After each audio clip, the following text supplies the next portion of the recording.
बिस्मिल्लाहिर्रहमानिर्रहीम, अस्सलामुअलैकुम नाज़रीन, आप देख रहे हैं प्रोग्राम टॉप स्टोरी और मैं हूं आपकी मेज़बान फ़िज़ा रियाज। नाज़रीन, अगर शहर लाहौर की बात करें तो शहर लाहौर जिसकी एक अपनी खूबसूरती है, जिसका एक अपना मिजाज है, यहाँ के रहने वाले लोगों को ज़िंदा दिल कहा जाता है। आपको, हमें, हम सबको ज़िंदा दिलाने लाहौर कहा जाता है क्योंकि हम शहर लाहौर के बासी हैं। इस वक्त मेरे एकम में पंजाब असम्बली है। पंजाब असम्बली में हुकूमत बनती भी है और पूरे ही पंजाब का फैसला जो है वो शहर लाहौर में ही अगर किया जाता है तो ये कहना बिल्कुल गलत नहीं होगा। सारे पंजाब के फैसले होते क्योंकि कैपिटल सिटी है, इसी खूबसूरत शहर में है। आवाम के मसले मसाइल की बात करें तो लाहौरियों का जो मसला है और लाहौर की आवाम चाहती है कि उनको रिलीफ मुहैया किया जाए, महंगाई को कम किया जाए, गुर्बत को ख़त्म किया जाए, बेरोज़गारी को ख़त्म किया जाए और वो अशियाए ज़रूरिया जिनका डायरेक्टली ताल्लुक है आवाम के साथ उनको कंट्रोल किया जाए, अद्वियात की कीमतों को कम किया जाए। तो यही सारे मसले मसाइल हैं। 2 साल कारकर्दगी हुकूमत की कैसी रही, हुकूमत ने 2 साल में आवाम को कितना रिलीफ दिया है और आवाम जो है वो क्या अपोजिशन जो एहतजाज करी है हुकूमत के खिलाफ उसके साथ है या फिर जो 2 साल कारकर्दगी हुकूमत की रही है उससे मुतमईन नजर आ रही है। तो आइए चलते हैं और पब्लिक से ही बात करते हैं।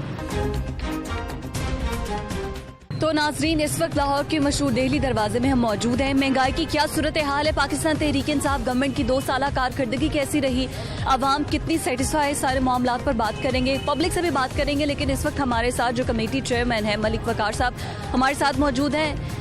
बहुत शुक्रिया सर आपके वक्त के लिए भी। आपको सबसे पहले तो हम अपने प्रोग्राम में खुशामदीद बोलेंगे एंड सेकेंडली हमारे साथ ही ज़रा आज आप भी बाजार का दौरा करें और पब्लिक कितनी खुश है आप लोगों से तो वो भी आपको दिखाएंगे। हम तो रहते ही पब्लिक में हैं और बाजार का दौरा को पहली दफ़ा नहीं करना और जो मेरी जिम्मेदारी है वो तो है यही कि इन चीज़ों को देखा जाए।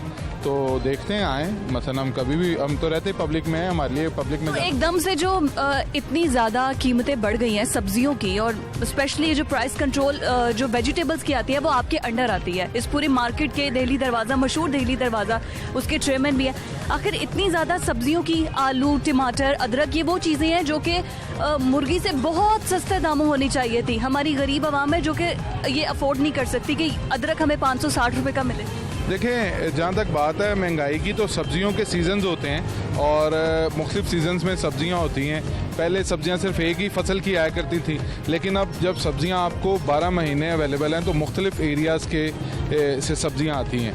तो जब फसल ज़्यादा अच्छी होती है तो फिर रेट उसके कम होते हैं। लेकिन हालिया दिनों में सिंध में और बलूचिस्तान में बहुत ज़्यादा बारिशें हुई जिसकी वजह से टमाटर की जो फसल थी उसको बहुत ज़्यादा नुकसान पहुंचा है। तो अब टमाटर एक लिमिटेड एरिया से आ रहा है और टमाटर की जो आप कह लेंगे जो सप्लाई है वो बहुत कम है और डिमांड बहुत ज़्यादा है। जब डिमांड एंड सप्लाई में फ़र्क आता है तो हम उसे बेहतर करने की कोशिश कर रहे हैं और हाँ जी, आने वाले दिनों में आप देखेंगी कि ये कीमतें वापस आएंगी।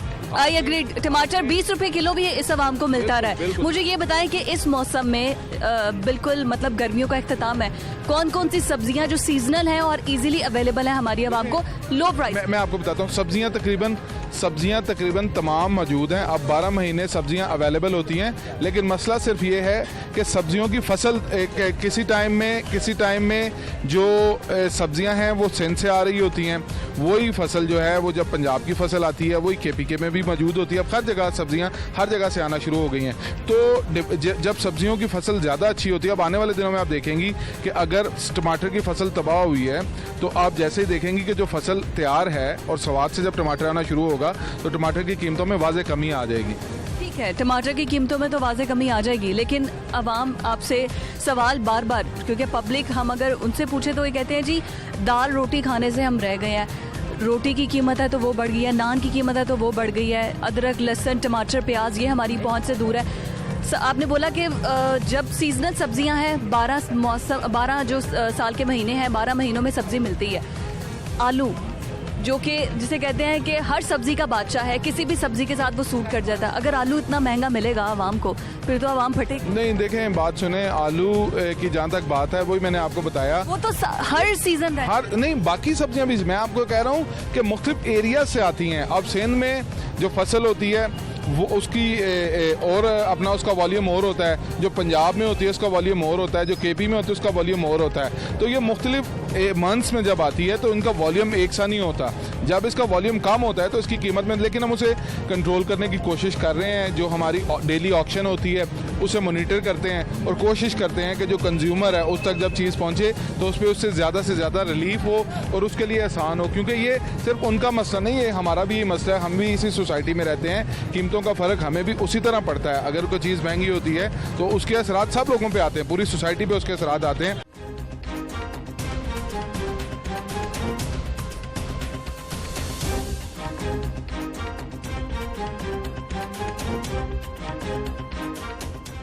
अच्छा, आप खरीदने क्या आई हैं? मैं ये घर का सौदा सलफ। सब्जी खरीदी है? ये सब्जी नहीं, सब्जी भी बहुत महंगी है क्योंकि हम अपने घर के करीब से लेते हैं तो तकरीबन आधा कीमत का फ़र्क पड़ता है। मंडी से जाके ले तो वो सस्ती मिल जाती है, तो यहाँ भी आए हैं सब्जी मंडी से जाके ले कितनी सस्ती मिल जाती है? तकरीबन- क्योंकि अदरक 560 का है, आलू 75 रुपए किलो है।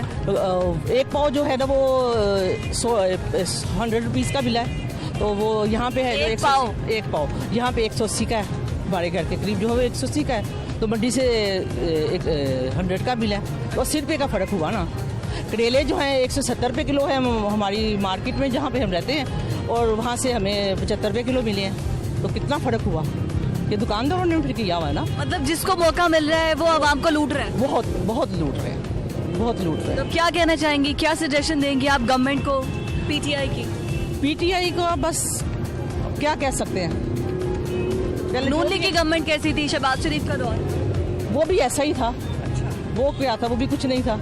जो आते हैं अपनी जेबें भर के चले जाते हैं और मुल्क का कोई कुछ नहीं सोचता। वोट भी तो हम ही देते हैं। हाँ, वोट भी तो हम ही देते हैं, लेकिन हमें पता नहीं होता कि ये क्या करें आगे। अब इसका था कि इतने साल बाद कोई नया आ रहा है, कोई कुछ करेगा, लेकिन इसने भी कुछ नहीं किया ना, बस। और हम कुछ नहीं कह सकते। कोई इतना तो कह ही सकते हैं महंगाई कम कर दे।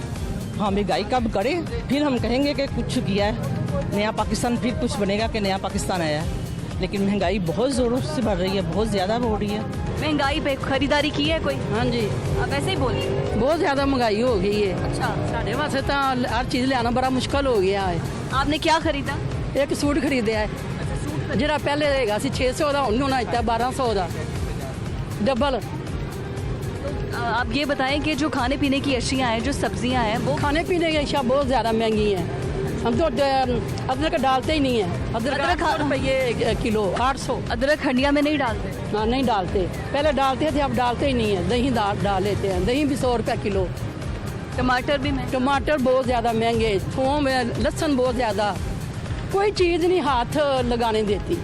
आपको बताएं, बड़ी सूरत हाल, बहुत बुरी सूरत हाल है। जिन्होंने को कमाने वाला नहीं है, मेरा कमाने वाला फोत हो गया है, पर मैंने पता है मैं घर में चलानी पई। बिल्कुल, ये गरीब आवाम की आवाज़ है, यही सूरत हाल है। हुकूमत नूं हदायत देवे ते हुकूमत गरीबां बारे सोचे, बड़ी मेहरबानी दी होगी। बहुत शुक्रिया जी, बहुत शुक्रिया। हुकूमत से नाला कुछ आवाम नज़र आ रही है। सर, आपके सामने आ रही है। अवाम तो देखें, यही चीज़ें जब सस्ती होती हैं तो ये अवाम तब भी किसी न किसी को चीज़ की महंगाई का कह रही होती है। मैंने तो इस चीज़ से इनकार ही नहीं किया। कीमतों में फ्लक्चुएशन आती है, कभी चीज़ें महंगी होती हैं, कभी चीज़ें सस्ती होती हैं। तो ये एक अपना आप कह लें कि रूटीन का हिस्सा है। आपने देखा चीज़ें रेट लिस्ट के मुताबिक बिक रही हैं, और लेकिन प्रोपेगेंडा ज़्यादा है। अवेजा नहीं है, उनको कहें तो फिर वो कहते हैं जी दिखा दे। ये हमने आके चेक करनी है ना जी, उनसे अगर नहीं डेली वैसे कमेटी आती बिल कमेटी। देखें, कोई चीज़ हम पूरे लाहौर को रोज़ाना की बुनियाद पे एक एक ठेले को चेक नहीं कर सकते, ठीक है। लेकिन जब हम आते हैं, जिन लोगों ने अवेजा नहीं की होती उनको जुर्माने होते हैं, उनको सजा होती है। आप अगर आएँ, अगर रेट लिस्ट नहीं लगी हुई तो आप उनसे रेट लिस्ट मांगें कि where is your rate list. आप अपनी रेट लिस्ट को दिखाएं और उस रेट लिस्ट के मुताबिक अपनी है। हमारी पब्लिक के लिए मैसेज है। बिल्कुल बिल्कुल बिल्कुल पब्लिक के लिए मैसेज है। आप जितना जोर, जितनी एनर्जी इस चीज़ पे लगाते हैं कि चीज़ें महंगी हैं, अगर उससे बहुत कम जोर हम इस बात पे लगाएं कि हमने चीज़ें रेट लिस्ट के मुताबिक ख़रीदनी हैं, तो आपको महंगाई खुद ब खुद नीचे आ जाएगी। ये मसनूई महंगाई जो दुकानदार अपने तौर पे करते हैं, इसको हम भी कंट्रोल कर रहे हैं और अवाम को भी हमारे साथ मिलकर इसे कंट्रोल करना है। बहुत शुक्रिया। मलिक वकार साहब हमारे साथ मौजूद थे और हमने दिखाया मशहूर दिल्ली दरवाजे में किस तरह से पब्लिक जो सब्जियां खरीद रही थी, क्या कीमतें थी और गवर्नमेंट से वो कितनी खुश है और कितनी नाराज़ है और क्या पॉइंट स्कोरिंग दे रही है पब्लिक। एक छोटे से ब्रेक का वक्त हुआ है, ब्रेक के बाद दोबारा हाजिर होते हैं। Stay with us.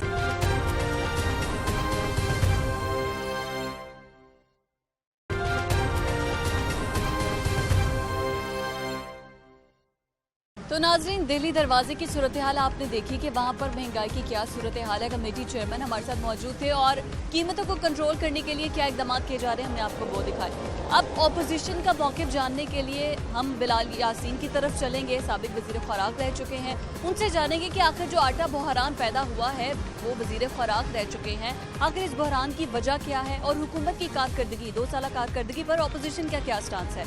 और उसके बाद शाम में अनारकली की रौनकें दिखाएंगे कि अनारकली में इस वक्त भी क्या रौनकें मौजूद हैं या फिर वहाँ पर भी महंगाई से मारे आवाम जो है वो अनारकली बाजार का रुख नहीं कर रहे।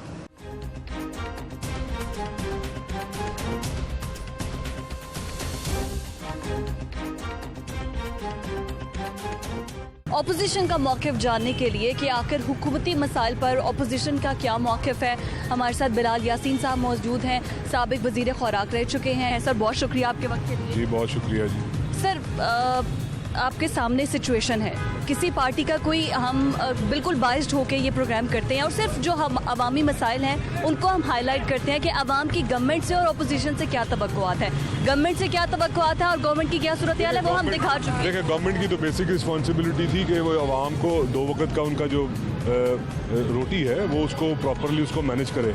जिस तरह के पिछली गवर्नमेंट जो मियाँ शहबाज शरीफ साहब की ज़ेर क़यादत चल रही थी और आपने जिस तरह कहा है कि मेरे पास ये जिम्मेदारी थी, ये फूड की जो पोर्टफोलियो था मेरे पास, मैं फूड का वज़ीर था, तो मुझे बताएं कि उस वक्त आटा भी अवेलेबल था, उस वक्त चीनी भी अवेलेबल थी, रोज़मर्रा अशिया की चीज़ें भी वाफर मिकदार में थी और प्राइस भी कंट्रोल में थी।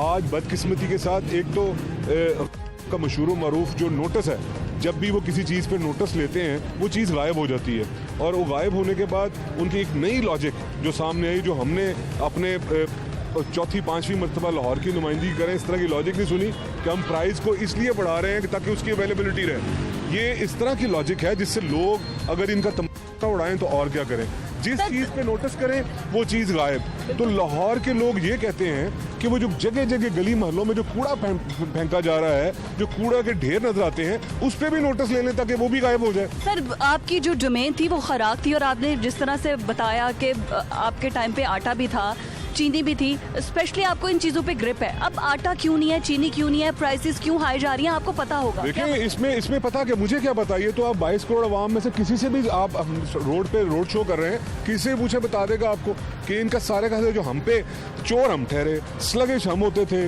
करप्ट हम होते थे, तो सारी की सारी जो खूबियां जो हमारे गिनवाया करते थे सारी तो इनमें शामिल हैं।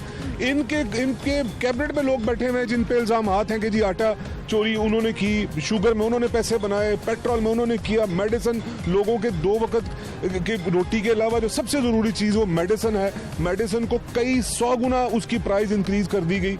ये सारी चीज़ें इतने बड़े क्वेश्चन मार्क हैं कि जो अवाम को ये गवर्नमेंट जवाब नहीं दे सकती। आपने पूछा था कि जी जो अपोजिशन है उसकी क्या रिस्पॉन्सिबिलिटी है। अपोजिशन की रिस्पॉन्सिबिलिटी ये है कि वो हाईलाइट करे। हमारे पास फोरम मौजूद है, असम्बली का फोरम मौजूद है। सॉरी टू से ऑपोजिशन भी इस टाइम पे अवाम की नुमाइंदगी नहीं कर रही। सैटरडे को जब तमाम ऑपोजिशन का इकट्ठ इत्तेहाद था, PMLN थी वहाँ पर मौजूद, इसके अलावा जब सारी ऑपोजिशन जमातें मिलती हैं सिर्फ डिस्कस होती है, नवाज शरीफ को वापस बुलाना है, मरियम बीबी की बात होती है, उधर से जरदारी साहब है तो बिलावल की बात करते हैं। हम लाहौर शहर की अगर बात करें तो कोई ये ऑपोजिशन में उठ के ये नहीं कहता, सारे जब बड़े लीडरशिप बैठी होती है, जी अद्वियात की कीमत बढ़ गई है, आटा महंगा हो गया है, अवाम रो रहे हैं, आप लोग ऑपोजिशन भी अपना किरदार नहीं निभा रही। सॉरी, देखिए ये आपका मौक़िफ़ जरूर हो सकता है, आपने देखा नहीं, अवाम का मौक़िफ़ है। अवाम इस टाइम सैटरडे को आप शो देखते कि लाहौर में एक छोटी सी कॉल थी, लाहौर से सिर्फ रेलेवेंट थी। आपको पता है कि मीडिया में ये कहा गया था कि सिर्फ और सिर्फ शहबाज शरीफ साहब की ये जो उन्होंने उनकी गिरफ्तारी पे किया ना, शहबाज शरीफ की गिरफ्तारी पे ये लाहौर ने रिस्पांस दिया था ना, ये कितना जबरदस्त रिस्पांस था कि हर गली मोहल्ले से लोग निकले और लोगों ने बताया कि उस शख्स को आप पाबंदी सलासल कर रहे हैं, उसको आप हुकूमत खानों में फेंक रहे हैं जिन्होंने डिलीवर किया, जिन्होंने पंजाब की तकदीर सवारी। तो आप कह आपका मौक़िफ़ जरूर हो सकता है और गवर्नमेंट का यही कहती है कि जी अपोजिशन का काम है कि वो लोगों की प्रॉब्लम्स को रिजॉल्व करे, प्रॉब्लम्स को हाईलाइट करे। तो आप जरा असेंबली के रिकॉर्ड निकाल के देखें, खा वो नेशनल असेंबली हो, खा वो सेनेट हो, खा वो प्रोविंशियल असेंबली हो, वहाँ पे देखें कि हम लोगों ने, मैंने बीइंग जो एक फॉर्मर फूड मिनिस्टर के तौर पे जो मैंने 3-4 स्पीचेस जो घंटा की की है, उस पर आप देखिए कि कोई पॉइंट ऐसा है जो मिस किया हो। मगर बदकिस्मती ये है कि ये इस तरह की गवर्नमेंट आई है जिसकी मिसाल कभी हमें जो नियर पास में नहीं मिलती, कि वो इतने डटाई के साथ वो झूठ बोली जाते हैं कि वो उनसे बात करें कि जी चीनी क्यों महंगी है, वो कहते हैं जी आप चोर हैं। उनसे बात करें कि जी आपने बिजली के बिल जो है लोगों पे बम बन के गिरते हैं, वो कहते हैं जी आप चोर हैं। उनको कि जी मेडिसिन की प्राइस इतनी बढ़ गई है, जवाब उनका सेम होता है। तो लोग अब इस चीज़ को मानने बाय करने को तैयार नहीं है। इस चीज़ का हम जो अपोजिशन की डिमांड है कि आप मिड टर्म इलेक्शन करवा के देखिए, आपको पता चल जाएगा।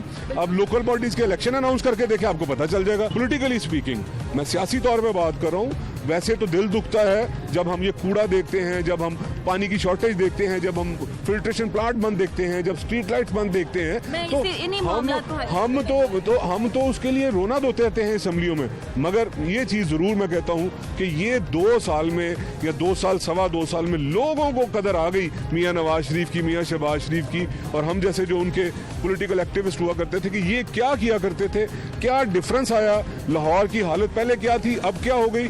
पंजाब में लोग किस तरह सुख चैन की बात करते थे। सर अभी जो बहरान है वो सबसे ज़्यादा आटे का मसला है, आटा बहरान बहुत ज़्यादा है। आप चूँकि एक्स फूड मिनिस्टर भी रह चुके हैं, आपको बेहतर पता होगा कितना स्टॉक आप लोग छोड़ के गए थे, आखिर कितनी हमें गंदुम आती है साल में, ईयरली बारिशों के बाद भी कितनी सेविंग है। स्टॉक की बात करता हूँ, इन्होंने 41 लाख मैट्रिक टन गंदम इन्होंने प्रोक्योर की। मैं पंजाब स्पेसिफिक बात कर रहा हूँ। देखिए बात ये है कि स्टॉक्स की बात नहीं है, ये फर्स्ट टाइम हुआ। अब मेरे से पूछने मुझे पता होगा, मुझे क्या फेडरल मिनिस्टर जो फ़खर इमाम साहब है, मैं रिकॉर्ड पे हैं, वो कहते हैं कि ये पाकिस्तान, मुझे पता नहीं चला कि कभी इस तरह नहीं हुआ। मैं आपको एक्सपीरियंस पे नहीं, मैं हमारा ज़राई मुल्क है, मैं आपको बता रहा हूँ कि ये हमारे जो पंजाब है, मुल्क की बात तो बाद में करेंगे, पंजाब की बात कहती है फूड बास्केट खिलाती है पूरे पाकिस्तान का, ना सिर्फ पाकिस्तान का, ये तो नेबरिंग कंट्री को भी फीड करते हैं हम। 5 साल, मेरा सवाल ये है कि 5 साल तो कोई शॉर्टेज नहीं आई, कोई प्राइस में हाइक नहीं आई।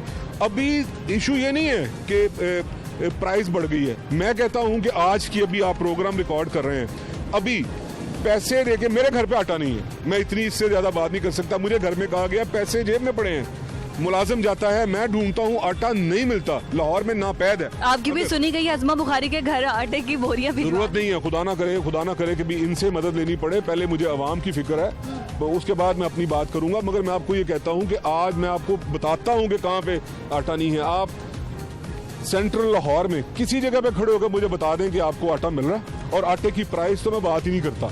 ये अवाम खड़े हैं, अवाम से पूछें कि इनके पास आटा अवेलेबल है। गरीब आदमी की जो बेसिक नीड है, वो सुबह से शाम तक मेहनत मजदूरी करता है सिर्फ और सिर्फ अपने बच्चों को 2 वक्त का नवाला देने के लिए, वो भी उसे छीन लिया गया। बतौर अपोजिशन आप इसके हल के लिए क्या करेंगे?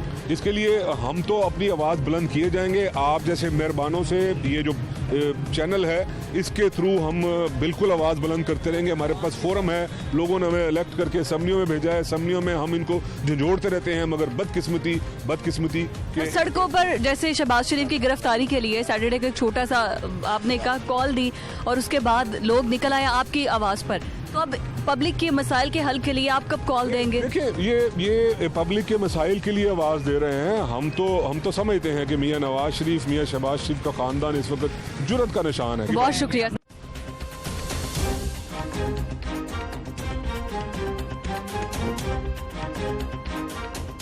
चलते हैं अब अनारकली, और अनारकली के अंदर पब्लिक की क्या राय है, पब्लिक पीटीआई की गवर्नमेंट से कितना खुश है और 2 साल हुकूमत की कारकर्दगी से कितनी मुतमईन है। तो चलते हैं पब्लिक से ही बात करते हैं। हुकूमत की 2 साल कारकर्दगी से मुतमईन है? हाँ, मैं तो मुतमईन हूँ। पीटीआई की गवर्नमेंट अच्छा इकदाम करी है आवाम को रिलीफ देने के लिए? हाँ जी, मुझे तो देखने में अच्छा कर रही है काम। अब बाज़ लोग कहते हैं कि नहीं है, लेकिन मुझे तो अच्छा कर रहे हैं काम। महंगाई कंट्रोल में? महंगाई है कि महंगाई उन्होंने ज़्यादा की है, महंगाई ज़्यादा। आटा जो है 1600-1700 का 20 किलो का तोड़ा हो गया है। अब ये महंगाई तो की है, लेकिन वो भी बेचारा मजबूर है, वो क्या कर सकते हैं। वो तो जो इतना उन्होंने जो ले कर के गए हैं लोग, तो उन्होंने तो किसी तरीके से तो निकालना ही है ना। उनकी तो कोई मजबूरी नहीं, वो बेचारे अपने तरफ से तो कर नहीं सकते हैं। तो जितना कर्जा है वो उसी के हिसाब से, तो भाई महंगाई तो है, लेकिन वो बेचारी की मजबूरी नहीं है। ठीक है जी, इमरान खान का कसूर नहीं है जो महंगाई की गई है, वो जो पिछली गवर्नमेंट है वो जो लूट कर ले गई है उनका कसूर है। अस्सलाम वालेकुम। आप बताइए जी, पीटीआई की 2 साल कारकर्दगी, 2.25 साल मुकम्मल हो गए हैं, मुतमईन है, हुकूमत अच्छा काम कर रही है? बिल्कुल भी नहीं कर रही, ये तो सबको पता है और आपको भी पता है कि बिल्कुल भी नहीं, इतनी महंगाई है। अब लोग जो बीमार हो रहे हैं तो बताएं वो मेडिसिन कहाँ से लाएं। वही बात ना कि मेडिसिन जो है वो सस्ती और वो सॉरी ज़िंदगी सस्ती और वो मेडिसिन महंगी हो गई, तो ये अच्छी बात तो नहीं है ना। इतना जुल्म, इतने बिल आते हैं, बंदा कहाँ से खर्चा करे, क्या करे बताएं। और बिजली की कीमतें रिसेंटली बढ़ी हैं, गैस की कीमत बढ़ी, आटा बहरान है। लास्ट मंथ आपको बताऊं कि एक रूम कूलर ओनली, एक फ्रिज, और जिसका आपको मैं बताऊं 26,000 बिल आया है एक महीने का। एक महीने का। वो फ्रिज बंद होती है तो रूम कूलर चलता है कि डर से कि बिल ना आए, और एक माह का बिल 26,000। और कितना जुल्म है, ज़्यादती है। ज़ाहिर बद्दुआएँ ही हैं, मौजूदा हुकूमत को दुआएं तो नहीं दे सकते ना हम लोग। ठीक है, बहुत शुक्रिया जी। ये अब जो अनारकली के अंदर लोग शॉपिंग करने के लिए आए हैं, उनकी ये राय है और वो ये कह रहे हैं, ख़वातीन है क्योंकि शॉपिंग तो ख़वातीन के साथ ही है। क्या ख़रीदे जी आपने? हमने बस बच्चों की शॉपिंग की है, छोटी छोटी चीज़ें नहीं है, लाइक छोटे इनके एक पैंट शर्ट लिया। तो प्राइसेस हाई थी बहुत ज़्यादा, यानी जो हम घर से सोच के आए थे उससे भी बहुत है, 3 गुना ज़्यादा है। हाँ जी। इसका कसूरवार कौन है? इमरान खान, और कौन है? उन्होंने जो इतनी महंगाई की है, जो गरीब आवाम है वो कोई चीज़ मतलब ख़रीद नहीं सकती। इतनी महंगाई है कि मतलब एक टाइम की रोटी भी पूरी कर लें तो बहुत मुश्किल से है, ये हो सकता है, नहीं तो नहीं हो सकता। इतनी महंगाई है, बहुत ज़्यादा, टू मच। बहुत महंगाई है जी। ये पब्लिक है जो कह रही है कि महंगाई बहुत ज़्यादा है। कितने की एक रोटी? 8 रुपए की। और नान? 15 रुपए का। अच्छा, आटा दस्तयाब है? और आटा तो मिल ही नहीं रहा, तो फिर कैसे चल रहे तंदूर? बस गुजारा कर रहे हैं, बच्चों की रोजी भी तो कमानी है ना। ऐसी हुकूमत आई, आटे चीज़ मिल ही नहीं रही। 15 किलो का थैला जो है वो 975 का वो मिल रहा है। तो पहले मिलता था 20 किलो वाला आटा जो है 800 से 60 रुपए का, वो सही था। अभी तो आटा मिल ही नहीं रहा, पैसे हाथ में होते हैं, आटा नहीं मिल रहा। कहाँ से लेके आए? ब्लैक में लेके आते हैं। हाँ जी। ब्लैक में आपको तो ब्लैक में कितनी प्राइस हाई मिलता है आपको? ब्लैक में मिलता है 15 किलो वाला जो है 975 रुपए का। तो इसका नोटिस प्राइस कंट्रोल कमेटी, आपने शिकायत नहीं की कि आटा ब्लैक में ले रहे हैं और इतना महंगा मिल रहा है? वो क्या शिकायत करनी है, अगले के बाजार से ही मिल ही नहीं रहा। जो स्टोर में देते हैं वो तो किसी काम का ही नहीं है। अच्छा। वो तो निरा छान पड़ा है, वो खाने के काबिल भी नहीं है। ये जो स्टोर से मिलता है, यूटिलिटी स्टोर से? हाँ जी, वो नहीं ठीक है। वो देते भी एक थैला देते हैं, कहते हैं चीनी लो, मतलब दालें वगैरह लो फिर मिलेगा। बाकी ग्रोसरी की शॉपिंग भी करो फिर मिलेगा? हाँ जी, फिर मिलेगा। तो वरना आपके कारोबार को कितना नुकसान हुआ है जब से ये आटा बहरान चल रहा है? बहुत नुकसान है। दिहाड़ी नहीं निकलती। मैं मुलाजिम इतने मतलब 8-9 लड़के काम करते हैं, उनके पैसे बहुत मुश्किल से पूरे होते हैं। ऊपर से कहते हैं जी 100 ग्राम की रोटी, वो कैसे मतलब है आज 2,000-1,500 का आटा लो, उसमें इतनी रोटी भी नहीं निकलेगी। ठीक है जी। ये तंदूर मालिकान है जिनका अपना तंदूर है यहाँ अनारकली में, और वो ये कहते हैं जी आटा जो है ब्लैक में ख़रीद रहे हैं। ये सूरत हाल है और आवाम यही बार बार कह रही है कि गवर्नमेंट रिलीफ फराहम करे, प्राइसेस को कंट्रोल करे। इतनी महंगाई है, हुकूमत की 2 साल कारकर्दगी से मुतमईन है? इतनी इन्होंने महंगाई कर दी है कि आप ये देखेंगे आम आदमी है, एक गरीब आदमी ना 3 टाइम रोटी नहीं खा सकता अपने घर में। हम फिर अल्लाह का शुक्र है आराम से बैठ के खा रहे हैं। मैं खुद कमाती हूँ, खुद जॉब करती हूँ। मैं कह रही हूँ कि इतनी महंगाई है तो एक आम आदमी, गरीब आदमी कैसे करता होगा पूरा। आप यहाँ शॉपिंग के लिए क्या खरीदा? मैं अपने काके के लिए कपड़े लेने आई थी। तो अच्छा, काके आपसे भी बात करेंगे हम जब बड़े। मुझे ये बताइए कि प्राइसेस की कीमतें, आप जो प्राइसेस थी कपड़ों की, वो कितनी हाई नज़र आई? बहुत ज़्यादा। मैं कहूँगी कि कानों में हाथ लगाने वाला टाइम आ गया था। इवन एक शॉप पे 5 बार जाना पड़ता, उनसे बार्गेनिंग करनी पड़ती है। लेकिन शॉपकीपर भी क्या करे, वो कहते हैं कि हमें पीछे से इतनी महंगी मिल रही है तो हम आगे से कितना आपके साथ डिस्काउंट करेंगे। फिर एट द एंड हमें खामोश होकर लेना पड़ता है कि अब क्या कर सकते हैं, मजबूरी है। बहुत शुक्रिया जी। अस्सलाम वालेकुम जी। आप बताइए, हुकूमत की 2 साल कारकर्दगी से मुतमईन है? फिलहाल तो कोई नहीं है, कोई कारकर्दगी नहीं है। अपर लेवल पर हो तो हो, लेकिन इनिशियल लेवल पर कोई कारकर्दगी नहीं है। अपर लेवल पे भी क्या कारकर्दगी? जो इंटरनेशनल जो इनके रिलेशंस हैं उन पर कोई कार्रवाई अगर वो कर रहे हैं या इन बैक एंड पे जो काम कर रहे हैं उनका तो हमें पता नहीं है। जो आवाम के लिए काम कुछ भी नहीं है उनका। आवाम के लिए तो बिल्कुल ज़ीरो काम है, कोई कंट्रोल नहीं है, प्राइस पे कोई कंट्रोल नहीं है, कोई सब्सिडी नहीं है, कोई अवेलेबिलिटी नहीं है चीज़। कीमतें कितनी हाई हैं? कीमतें तो डबल ट्रिपल हो गई हैं। आटा मिल रहा है? आटा मिल ही नहीं रहा, मैं 2-4 दिन से खुद ढूंढ रहा हूँ, नहीं मिल रहा आटा। आटे की सप्लाई बिल्कुल नहीं है, और जो मिल रहा है जहाँ से वो भी बहुत ज़्यादा महंगा है। 74 पर kg मिल रहा है आटा, और कहाँ वो 30-40 रुपये था। और आवाम तो चाहिए खाने के लिए, अगर आवाम को खाने के लिए नहीं मिलेगा तो वो क्या और करेगी। लग्जरी आइटम को छोड़ दें आप, सिर्फ ये चीज़ें हैं जो आपके लिए ज़रूरियात ज़िंदगी है, ये अवेलेबल होनी चाहिए कम अज़ कम। क्या कहना चाहेंगे हुकूमत को?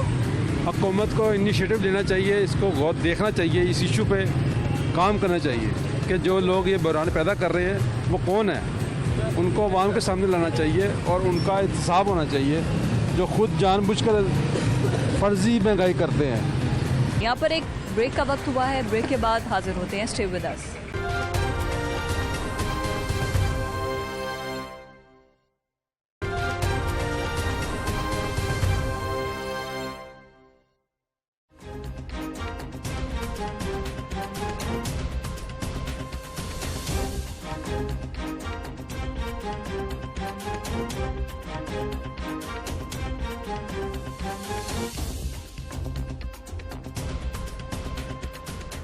तो नाज़रीन, आज सारा दिन क्या सूरत हाल रही, हुकूमत की 2 साल कारकर्दगी पर हम बात कर रहे थे। अपोजिशन का मौक़िफ़ भी जाना और हुकूमती मौक़िफ़ भी जानने की कोशिश की, और अवाम कितने मुतमईन है हुकूमती पॉलिसी से, वो सब हमने आपको दिखाया। तो इसी सारे मामले पर हुकूमती कारकर्दगी पर बात करने के लिए सीनियर एनालिस्ट हमारे साथ मौजूद है सलमान गनी साहब। किसी तारुफ के मोहताज नहीं है। अस्सलाम वालेकुम सर। जी वालेकुम अस्सलाम।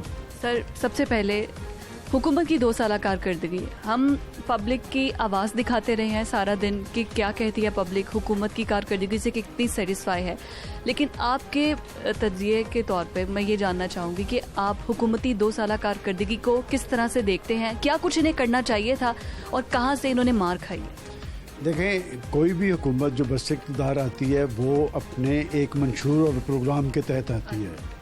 इमरान खान साहब की गवर्नमेंट से लोगों की बहुत ज़्यादा तवक्कुआत थी, ख़ास तौर पे पाकिस्तान की नई नस्ल को, और नई नस्ल जिसके बारे में हम कहते हैं कि ये तकरीबन 60% है।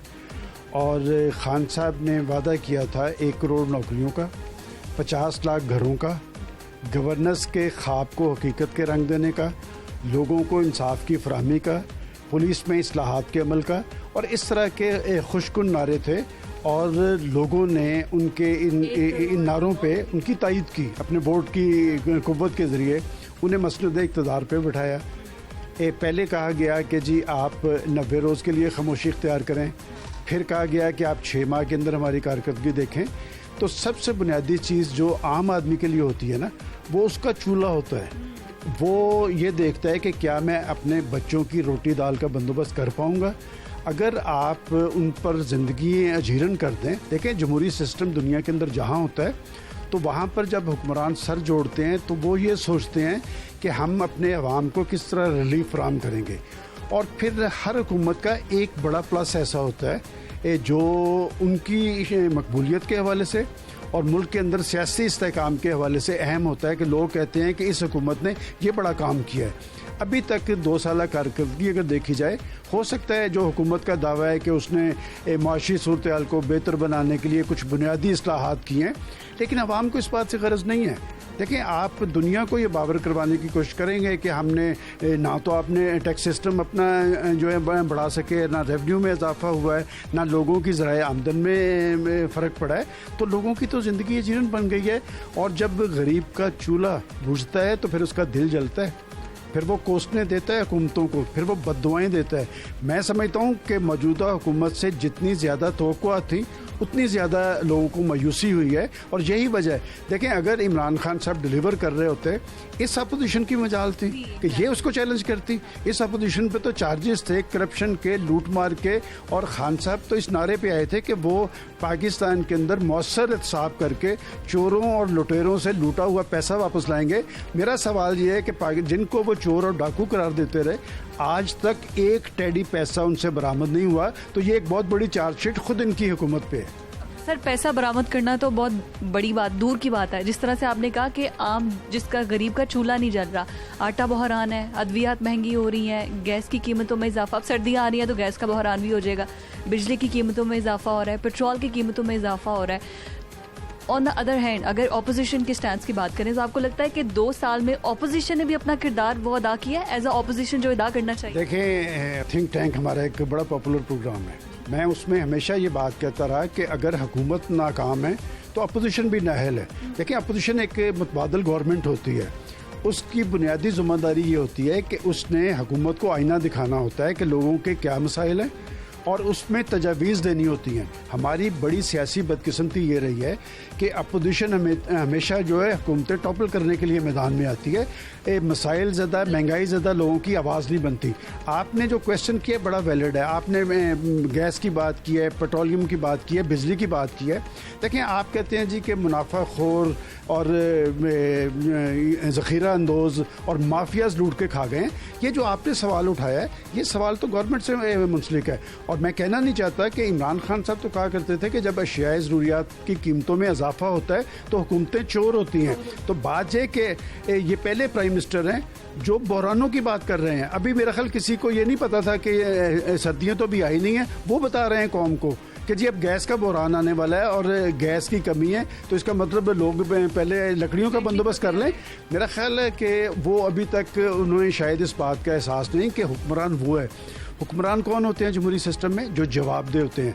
ये जो जमहूरियत है ये कोई मादर पिदर आज़ाद नहीं होती, ये ज़िम्मेदारी के साथ मशरूत होती है। हुक्मरान अपने अवाम को भी जवाबदेह होते हैं, उन्होंने कौमी मफादात का तहफ़्फ़ुज़ भी करना होता है, उन्होंने लोगों की आवाज़ बनना होता है। अब क्या हो रहा है? देखें, सियासी दर्जा हरारत क्यों बुलंद हो रहा है कि हुकूमत के पास अगर कुछ बताने के लिए है तो मेरा ख्याल उन्हें अपोजिशन पे गाली गलोच करने की बजाय, इल्ज़ाम तराशी की बजाय वो ये बताएं कि हमने फ़लाँ महाज पे ये डिलीवर किया है, तो लोग अपोजिशन को पकड़ेंगे। मेरा ख्याल है आपने दुरुस्त कहा कि जी अपोजिशन ने अभी तक क्या किया है। देखें, अपोजिशन को जो रोल 2 साल में अदा करना चाहिए था वो नहीं किया। वो किस लिए नहीं किया कि इन्होंने उन्हें साहब के प्रेशर में रखा है। मैं भी समझता हूँ कि ये जो सूरत जो रुख अख्तियार करती नज़र आ रही है, इसमें लूजर सिर्फ हुकूमत नहीं होगी। ऑपोजिशन तो सर जेल में थी। आप देखें, सारी बड़े लीडर जो हमारे टॉप लीडरशिप थी ऑपोजिशन की, उनको जेल में डाला था। उसके बावजूद भी अगर हुकूमत नहीं डिलीवर कर पाई तो इसमें कसूर किसका? मैं ये कोई दलील नहीं मानता कि अगर अपोजिशन की लीडरशिप जेल में थी तो पार्टीज आपकी इतनी मजबूत होनी चाहिए ना। मैं पार्लियामेंट के अंदर क्या मुस्लिम लीग नून की वाज़ेह अक्सरियत मौजूद नहीं है? क्या पीपल्स पार्टी के लोग मौजूद नहीं है? उन्होंने क्या बात की है? मैं समझता हूँ कि जो अपोजिशन को रोल अदा करना चाहिए था वो उन्होंने नहीं किया, और यही वजह है। मैं एक बड़ी ख़तरनाक बात आपसे कहने लगा हूँ कि खुदा करे कि वो मेरी बात दुरुस्त ना हो, कि बात ये कि जब हम कहते थे कि माजी की 2 पार्टीज़ ने डिलीवर नहीं किया, उन्होंने करप्शन किया है, उन्होंने लूट मार की है, वो लोगों को लूटते रहे, तो लोगों ने एक तीसरा तजर्बा किया। उन्होंने इमरान खान साहब को मौका दिया, इसलिए कि वो नई नस्ल के इश्यूज़ की बात कर रहे थे, वो पाकिस्तान में रिलीफ की बात कर रहे थे, वो इंसाफ की फराहमी की बात कर रहे थे। उन्होंने एक डिफरेंट पिक्चर दिखाई। आज वो डिफरेंट पिक्चर जो है वो नाकाम होती नज़र आ रही है। वो लोगों के अंदर मायूसी बढ़ रही है। तो फिर क्या होगा कि माजी की 2 पार्टियां भी गलत, आपसे भी मायूसी बढ़ गई, तो फिर लोग किधर देखेंगे? मैं इसलिए कह रहा हूँ कि ये बड़ी ख़तरनाक बात है कि आखिर क्या वजह है। दुनिया के अंदर डेमोक्रेसी होती है तो वो मुल्क जो है वो तरक्की करते हैं, लोगों की ज़िंदगियों में इत्मीनान आता है। कि पाकिस्तान में पहली दफ़ा देखा है कि ये डेमोक्रेसी है कि जमहूरी हुकूमतें आती हैं, महंगाई होती है, बेरोज़गारी है, गुर्बत, उसमें इजाफा होता है। तो मैं समझता हूँ कि ये गेंद पाकिस्तान के अहले सियासत की कोर्ट में है। उन्हें जवाबदेह होना पड़ेगा कि आखिर पाकिस्तान के अंदर डेमोक्रेसी क्यों डिलीवर नहीं कर पाती। कि आपके महल्लात तो बन जाते हैं, बड़े बड़े लोग जो माफियाज हैं। मैं पूछता हूँ कि खान साहब ने मुसलसल, मैं समझता हूँ कौम का वक्त ज़ाया किया था कि उन्होंने कहा कि चीनी और आटा के बुरान के ज़िम्मेदार उनके गिर्द कानून का शिकंजा कसेंगे, उन माफियाज को उनके अंजाम पे पहुंचाएंगे। क्या आज चीनी 120 रुपए में नहीं मिल रही? क्या 35 रुपए का आटा 70 रुपए में नहीं मिल रहा? और बात है कि आप कौम को बता रहे हैं कि गैस भी आपको नहीं मिलेगी। तो ये चीज़ें, हुकूमतें जो होती हैं वो लोगों की ज़िंदगियों में इत्मीनान लेके आती हैं, बहरान लेके नहीं आती। लिहाजा हुकूमत डिलीवर करने में नाकाम रही है और अपोजिशन ने जो मसाइल ज़्यादा लोगों की आवाज़ बनना था वो अभी तक आवाज़ नहीं बन सकी। बहुत शुक्रिया। सलमान गनी साहब हमारे साथ मौजूद थे और तज्जिया आपने उनका जाना।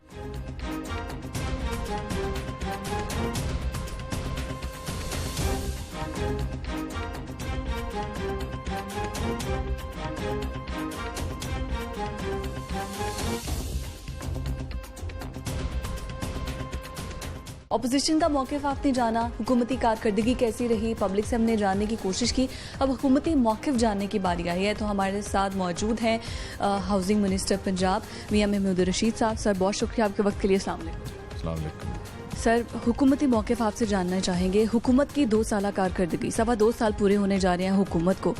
इस वक्त हुकूमत की कारकर्दगी उस तरह से नहीं है जैसे इमरान खान साहब ने वादे किए थे। अद्वियात महंगाई उसी तरह से है, सब्जियों के रेट बढ़ रहे हैं, इसके अलावा बिजली के रेट बढ़ रहे हैं, आगे सर्दी आने वाली है, गैस का बहरान आने जा रहा है। तो ये वादे तो इमरान खान ने नहीं किए थे पब्लिक से। देखिए, इमरान खान को या PTI की हुकूमत को जिन हालात के अंदर मौका मिला इक़्तिदार में आके मुल्क की खिदमत करने का, वो इंतहाई पेचीदा हालात थे। मुल्क आलमोस्ट डिफ़ॉल्ट कर चुका था और ये इमरान खान ने भाग दौड़ करके उस पोजीशन से मुल्क को निकाला। अब मैक्रो लेवल के ऊपर अगर आप देखें इंटरनेशनली, तो पाकिस्तान का एक सॉफ्ट इमेज के तौर पर पूरी दुनिया में इमरान खान ने पाकिस्तान का लोहा मनवाया है और मूडी और पाकिस्तान की तमाम दुश्मन जो ताकतें हैं वो बैक फुट पे हैं इस वक्त। वो डिफेंसिव पोजीशन में, और इमरान खान बड़े जारहाना अंदाज से उन्होंने न सिर्फ पाकिस्तान बल्कि उम्मत मुसलमा का मुकदमा पेश किया इंटरनेशनल फोरम्स के ऊपर। इसके अलावा अगर आप देखें परफॉर्मेंस के एतबार से, मेरा ये चैलेंज है कि हमारे ये 2 साल का नून लीग के पूरे 25 साल के दौरे हुकूमत के कोई 2 साल निकाल लें और आप कंपैरिजन कर लें। मेरा चैलेंज है कि जितने काम हमने इन 2 सालों में किए हैं, जहां हम लैग कर रहे हैं वो भी एक आध मसला है, उस पर भी मैं ज़रूर बात करूंगा। लेकिन ओवरऑल जितनी परफॉर्मेंस हमने इन 2 सालों के अंदर दी है, वो नई यूनिवर्सिटियों का क़याम हो, 7 बड़े हॉस्पिटल्स की तामीर हो, वो 50 लाख लोगों को इंसाफ सेहत कार्ड उसकी तकसीम का मामला हो, वो 30 अरब रुपया ये खुद रोज़गार स्कीम जो है गवर्नमेंट ऑफ पंजाब की उसका मामला हो, यहाँ 15 लाख किसानों को किसान क्रेडिट कार्ड ये उसकी सहूलत की फराहमी का मामला हो। तो मैं नहीं समझता कोविड के अंदर इतनी कामयाबी के साथ हुकूमत ने अनथक मेहनत करके, ये सारी अपोजिशन शोर मचा रही थी जी तबाही हो गई, ये हो जाएगा वो हो जाएगा, अल्हम्दुलिल्लाह बड़ी कामयाबी के साथ हम इस मुहिम से भी निकले हैं। एक चीज़ जिस पर नो डाउट कि हमें भी है परेशानी और इसके लिए हम एफर्ट्स भी कर रहे हैं। प्राइस कंट्रोल करने के लिए अलग से एक अथॉरिटी जो है वो आजकल में बनने जा रही है, जिससे ये आर्टिफिशियल जो एक प्राइस हाइप बनी हुई है हमारे गली मोहल्ले में दुकानों पे, जो दुकानदार जो है वो 200% जो है वो मुनाफा वो कमा रहे हैं, तो जिससे आम आदमी की मुश्किलात में मुनाफाखोर भी तो सर हैं। आटे का बहरान आपके सामने है, लोगों को आटा नहीं मिल रहा। बिलाल यासीन से हमारी बात हुई तो उनका ये कहना था कि मैं तो जेब में पैसे लेकर घूम रहा हूँ और मुझे कहीं से आटा नहीं मिल रहा। तंदूर वालों से बात की तो उन्होंने कहा हम ब्लैक में आटा खरीदने पर मजबूर हैं। देखिए, ये तो एक प्रोपेगेंडा है। बिलाल यासीन को कितना आटा चाहिए, अभी मैं उन्हें टेलीफोन कॉल करके पूछता हूँ और उनको मुंह मांगा जितना आटा चाहिए वो उनके घर उन्हें मैं पहुँचा सकता हूँ। आज भी पंजाब के अंदर, पूरे पाकिस्तान के दीगर सूबों में आप देख लें, 860 रुपए का आटा 10 रुपए का कंट्रोल्ड प्राइस के ऊपर जो है ना वो शॉप्स के ऊपर वो मिल रहा है। हाँ, इसमें हमें 2-3 चीज़ों को सामने रखना चाहिए। इस साल जो पंजाब के अंदर गंदम की फसल है वो 10 लाख टन कम हुई है पैदावार पिछले सालों की निस्बत। दूसरा ये है कि दूसरे सूबों ने इसको प्रोक्योर नहीं किया, उसमें KPK भी है, उसमें सिंध भी है, उसमें बाकी जो इलाके हैं, तो गंदम वहाँ उन इलाकों के पास भी निकल गई, जिसकी वजह से गंदम की शॉर्टेज पैदा हुई। अब गंदम को हम इंपोर्ट कर रहे हैं, ये अक्टूबर एंड में इंपोर्टेड गंदम आ जाएगी, तो ये एक जो मसनूई सा हमें बुरान लग रहा है, इस पर काबू पा लिया जाएगा। ज़ख़ीरा अंदोज़ों को नहीं पकड़ना चाहिए, बजाय कि इंपोर्ट करनी चाहिए। पाकिस्तान एक ज़रूरी मुल्क है, पंजाब ज़रात में खुद कफील है, सबसे ज़्यादा रेवेन्यू हमें ज़रात से इकट्ठा होता है। देखिए, ज़ख़ीरा अंदोज़ों के पास मेरा ख्याल है हुकूमत ने रिकॉर्ड प्रोक्योरमेंट की है। आटा और चीनी कमीशन रिपोर्ट, आटे की जो ज़ख़ीरा अंदोज़ी थी उसकी रिपोर्ट पब्लिक की गई, लेकिन कोई गिरफ्तारी नहीं आई उसके बाद, सिर्फ पब्लिक कर दी गई वो रिपोर्ट। देखिए, उसमें जो कंसर्न लोग थे वो अदालतों में चले गए और मामला वो कमीशन की रिपोर्ट के ऊपर चल रहा है अभी। कोई वहाँ पे ये नहीं कि वो सारे छूट गए हैं, लेकिन ये जो आप कह रहे हैं ना ज़ख़ीरा अंदोज़ी वाली मार, ये इस तरह की चीज़ जो है ना वो इस तरह नहीं है। गवर्नमेंट ने बड़ी एफर्ट करके मेरा ख्याल है पिछले 10 सालों में शायद एक दफ़ा इतनी प्रोक्योरमेंट की है। 41 लाख टन गंदम जो हमारा टारगेट था वो हमने गंदम खरीदी है, लेकिन गंदम की पैदावार कम हुई है। उसके लिए हम कर रहे हैं कि इसकी सपोर्ट प्राइस को बढ़ा रहे हैं ताकि काश्तकार जो है वो गंदम ज़्यादा बीजने की तरफ माइल हों और गन्ने और दूसरी फसलों की बजाय इधर वो आएँ। क्योंकि काश्तकार का ये है कि वो उसे अगर पैसे नहीं मिलते ज़्यादा तो वो कहता है जी हमारी तो ये कॉस्ट जो है ना पूरी नहीं हो रही, हम दूसरी फसलों पे जाते हैं तो हमें ज़्यादा फ़ायदा है। ये और इसका जो फ़ी एकड़ पैदावार है, यील्ड जो है, इसको बढ़ाने के लिए भी बीज और बाकी चीज़ों के ऊपर हुकूमत तवज्जो दे रही है ताकि आइंदा आने वाले साल के अंदर हमें इस तरह का क्राइसिस जो है ना वो ना उसका सामना ना करना पड़े। बिल्कुल ठीक है सर। ऑपोजिशन आपने देखा हफ्ते को भी शहबाज शरीफ की गिरफ्तारी पर वो सड़कों पर आए, राना सनाउल्लाह के बयानात, ख्वाजा साद रफ़ी के बयानात आपके सामने, अवामी मसाइल पर कोई बाहर नहीं आया अपोजिशन की तरफ से भी। सेकेंडली हुकूमत पर एक टफ टाइम आने जा रहा है, APC के बाद अब अपोजिशन इकट्ठी हो गई है तो एहतजाज करेगी, अवाम को सड़कों पर निकालने के लिए उकसाएगी, उन्हें बाहर निकालने की कोशिश करेगी। तो आपने क्या स्ट्रेटजी, PTI गवर्नमेंट ने क्या स्ट्रेटजी प्लान किया है अपोजिशन से निपटने के लिए? देखिए ये कोई नई और अनोखी बात नहीं है। ये पॉलिटिकल गवर्नमेंट्स के अंदर अपोजिशन जो है वो एहतजाज करती हैं, जलसे जुलूस भी करती हैं और हमने भी कोई रुकावट नहीं डालनी। उन्होंने ये 2-3 दिन पहले जो छोटी सी एक जलसी की है, वो लोग तो समझते थे कि लाहौर के अंदर ठाठे मारता हुआ समुंदर होगा, ये तख्ते लाहौर की बातें हैं, शहबाज शरीफ की गिरफ्तारी की बातें हैं, लेकिन इतनी जलसी छोटी सी तो एक MP है हमारा जो है या टिकट होल्डर, वो इतने बंदे इकट्ठे कर सकता है जितने ये इन्होंने। मरियम नवाज का उस जलसे में शिरकत ना करना कुछ अनबन है नून लीग में? देखिए अनबन नहीं है, वो तो इतने स्टंट दे के नहीं आई होंगी, उनको पास रिपोर्ट्स पहुंच गई होंगी कि इतना पुअर शो है कि यहाँ मैं अगर जाती हूँ तो वो मेरा खुद तमाशा बनेगा। इसलिए हमें किसी किस्म की कोई घबराहट नहीं है कि अपोजिशन जो है वो एहतजाज करने जा रही है। सब लोगों को पता है कि इनके केसेस जो हैं करप्शन के वो मंतकी अंजाम तक पहुँच रहे हैं, ठीक है। अब वो फाइनलाइज होने जा रही हैं चीज़ें, तो ये फड़फड़ा रहे हैं, हाथ पांव मार रहे हैं कि किसी तरीके के साथ हुकूमत को डिस्टेबल किया जाए और उसमें जो पाकिस्तान की दुश्मन कुव्वतें हैं और हमारे मुखालफ जो ममालिक हैं वो आलाकार के तौर पर भी अपोजिशन के बाद लोगों को इस्तेमाल कर रहे हैं और वो उन्हीं का बयानिया और उन्हीं का स्लोगन लेके बाहर निकले हैं। अवाम इसे मुस्तरद करेंगे और कभी अवाम इनके साथ इस बयानिए के साथ उनके साथ मूवमेंट के अंदर शरीक नहीं होंगे। सर लाहौर की खूबसूरती और लाहौर की तरक्की आपके हाथ में है, हाउसिंग मिनिस्टर आप और रिवर रावी 2 प्रोजेक्ट भी शुरू होने जा रहा है, तो लाहौरियों के लिए कोई खुशखबरी हो? लाहौरियों के लिए एक बहुत बड़ी खुशखबरी है कि ये रिवर रावी जो प्रोग्राम है वो अगर पाया तकमील तक पहुंचता है तो ये एक तारीख का सबसे बड़ा मेगा प्रोजेक्ट होगा, जिससे लाहौर के अंदर जो पानी का मसला मुस्तकिल बुनियादों पर वो हल होगा और ये रावी के अंदर पानी आएगा, जो वाटर टेबल है पानी का वो पहले से बेहतर हो जाएगा और इसके साथ साथ रिहायशी सहूलतें भी लाहौर के लोगों को हासिल होंगी। पूरी दुनिया से जो ओवरसीज़ पाकिस्तानी हैं वो यहाँ इन्वेस्टमेंट करेंगे। तो मेरा ख्याल है कि इसके साथ ही साथ जो नया पाकिस्तान हाउसिंग प्रोग्राम है उसके तहत LDA 35,000 अपार्टमेंट शुरू करने जा रहा है फॉर पुअर पीपल। इसी तरह काला शाह काकू में हम 5,000 अपार्टमेंट शुरू करने जा रहे हैं। तो ये सारी चीज़ें जो पॉलिसी मेकिंग के अंदर काफ़ी टाइम लग गया हमें और 6 माह कोविड आ गया, अब इंशाल्लाह आइंदा 2-3 माह के अंदर आप देखेंगे किक स्टार्ट होगा और लाहौरियों को हज़ारों की तादाद में घर मिलेंगे। ठीक, बहुत शुक्रिया जी। लाहौरियों को घर मिलेंगे। मियां महमूद रशीद हमारे साथ मौजूद थे और हुकूमती मौक़िफ़ जानने की हमने कोशिश की अपोजिशन के स्टांस पर और हुकूमती कारकर्दगी पर। नाज़रीन सारा दिन क्या सिचुएशन रही हमने आपको दिखाया कि पब्लिक कैसे मुतमईन है PTI की गवर्नमेंट से, अपोजिशन का मौक़िफ़ भी हमने जानने की कोशिश की और आपको सब दिखाया, मसाइल को उजागर किया, 2 साल हुकूमती कारकर्दगी पर बातचीत की गई। क्लोजिंग रिमार्क्स देने से पहले मैं इस वक्त GPO चौक में मौजूद हूँ और यहाँ पर स्ट्रीट लाइट्स मेरे अकब में आप देख सकते हैं कि स्ट्रीट लाइट्स बंद हैं। तो ये शहर कब रोशन होगा, कब इसके मसाइल हल होंगे, इसका तो सबको इंतज़ार है, लेकिन हम इसी तरह से अवामी मसाइल को, आपके मसाइल को उजागर करते रहेंगे। मुझे इजाज़त दीजिए, अल्लाह हाफ़िज़।